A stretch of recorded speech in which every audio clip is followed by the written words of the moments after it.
Bonjour à tous, on se rend à la primature pour démarrer. Le Premier ministre Patrick Achi a reçu hier le ministre malien des Affaires étrangères et de la coopération. Abdoulaye Diop dit être porteur de message du président de la transition au président ivoirien Alassane Ouattara. Alexis Ouedraogo. Le ministre malien des Affaires étrangères et de la coopération était ce mercredi à la primature. Abdoulaye Diop, porteur d'un message au chef de l'État ivoirien, a été reçu par le Premier ministre Patrick Achi, à qui il a traduit toute la reconnaissance de son pays au président Alassane Ouattara. Il a œuvré à apaiser la situation, à nous donner les conseils. Donc nous sommes venus aujourd'hui pour le remercier. Le président m'a demandé de venir comme cela, il l'avait promis, d'informer régulièrement le président Ouattara sur le développement de la situation et les avancées du processus de transition au Mali et de continuer à demander au président Ouattara d'être aux côtés du Mali, d'être aux côtés du peuple malien, ce qu'il fait déjà au quotidien, mais de continuer à le faire et à renforcer la démarche et à œuvrer vraiment pour que le Mali puisse terminer ce processus.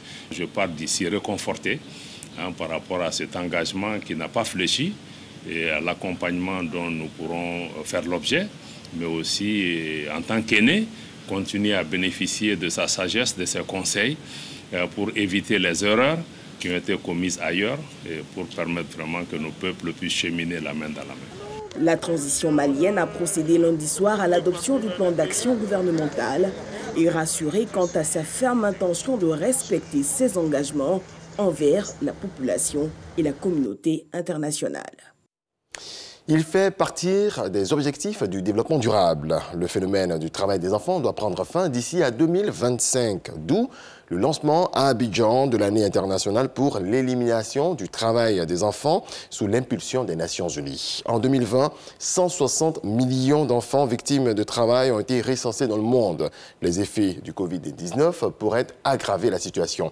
Il y a donc urgence. Mama Traoré nous en parle. Le monde entier s'est fixé pour objectif d'éradiquer le travail des enfants d'ici 2025. Mais à moins de 4 ans de cette échéance, l'état des lieux est loin d'être prometteur. Selon les estimations mondiales 2020 publiées par l'OIT et l'UNICEF en juin dernier, 160 millions d'enfants sont encore astreints au travail, et ce, à travers le monde. Dans la foulée, les estimations mondiales révèlent que l'Afrique subsaharienne se distingue comme étant la région où le pourcentage et le nombre d'enfants astreints au travail des enfants sont les plus élevés. Chaque enfant a le droit fondamental de ne pas travailler, mais c'est aussi une question d'investissement dans l'avenir du pays. En éliminant le travail des enfants, nous créons une main-d'œuvre plus saine, mieux éduquée, plus productive, et qui contribuera à une croissance économique et à un développement durable qui ne laisse personne de côté. Face à l'urgence, la Côte d'Ivoire appelle à agir maintenant pour mettre fin au travail des enfants. À l'instar des autres États du monde, le pays souscrit aussi à l'année internationale de l'élimination du travail des enfants dans le monde. Une initiative des Nations Unies décidée par la résolution en 2019 et au cours de laquelle le gouvernement se lance le défi de soutenir le secteur agricole, fortement touché par le travail des enfants. Un groupe de travail a été mis sur pied par arrêté interministériel.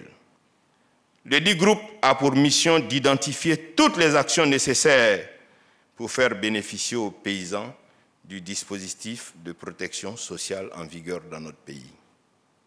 Ce processus permettra à terme à plus de 5 millions de paysans de se soigner correctement à travers la couverture maladie universelle, de constituer une épargne à consommation différée dont ils pourront jouir en cas de suspension d'activité ou à la retraite à travers le régime social des travailleurs indépendants et de bénéficier, pour le cas spécifique des femmes agricultrices en grossesse, de revenus durant leur période de maternité pendant environ 3 mois.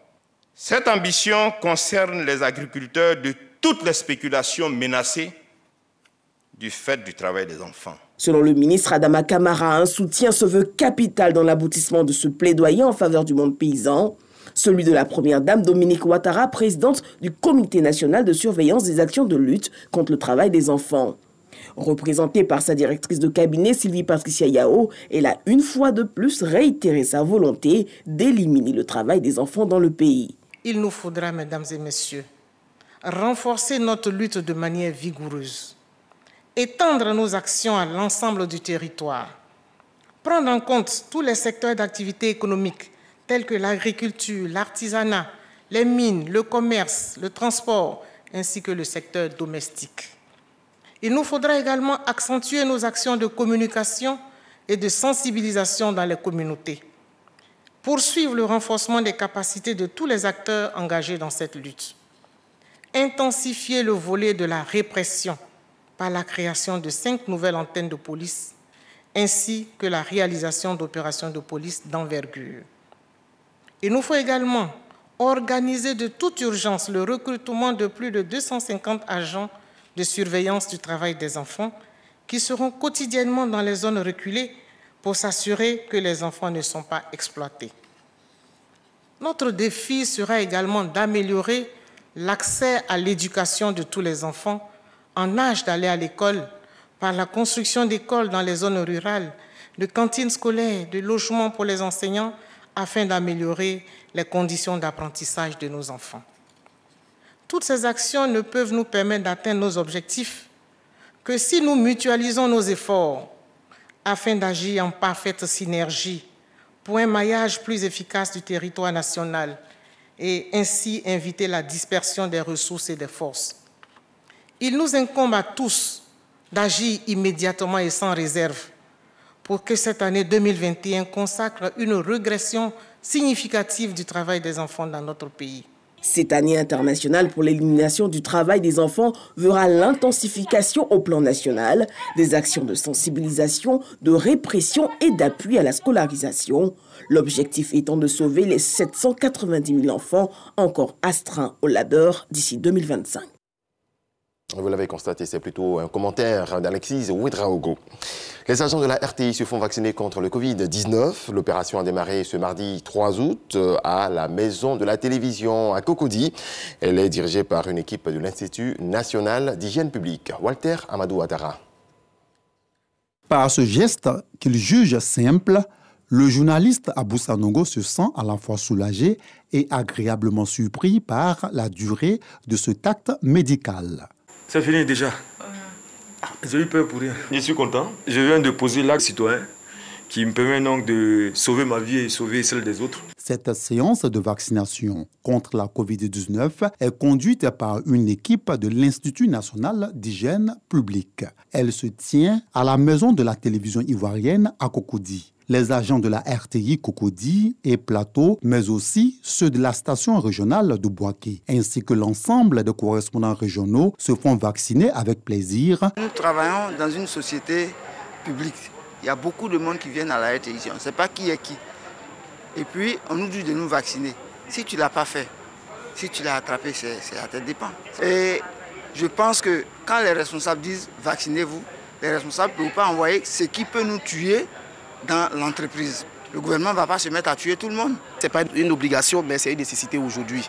Donc j'invite tous les journalistes d'abord à faire le vaccin. Pour le médecin de l'entreprise, il faut surpasser les préjugés. Les vaccins contre la Covid-19 sont fiables et sécurisés. Nous déplorons un peu cette polémique qu'il y a sur les vaccins. Les vaccins sont fiables. L'État de Côte d'Ivoire a accepté, c'est avec toutes les garanties possibles. Donc, il n'y a pas à avoir peur. Nous, on vaccine tous les agents de la RTI et leurs familles. Et je pense qu'avec ça, on sera assez protégé pour faire face à nos obligations. Les effets secondaires, c'est les effets secondaires de tout vaccin. Un peu de fièvre, un peu de céphalie, de coups battus. Ça se gère avec du paracétamol, il n'y a pas de souci. En Côte d'Ivoire, la vaccination contre la Covid-19 est volontaire et gratuite. Une autre opération, celle de distribution des cartes nationales d'identité. C'est l'ONESI qui s'en occupe. L'Office national de l'état civil et de l'identification se rapproche des populations après Yopougon et Abobo. C'est la commune de Cocody qui reçoit les équipes de l'ONESI pour une distribution de masse sur un site accessible à tous. C'est ce que nous dit Sidonie Davila. À Cocody, les citoyens ivoiriens reçoivent leur carte nationale d'identité nouvelle version. Je suis très contente j'ai assez attendu cette carte-là. Hier, quand on m'a envoyé le message, j'ai dit à mes enfants, j'ai dit, oh, je vais avoir ma carte aujourd'hui. Je voudrais dire merci aux autorités de la nation.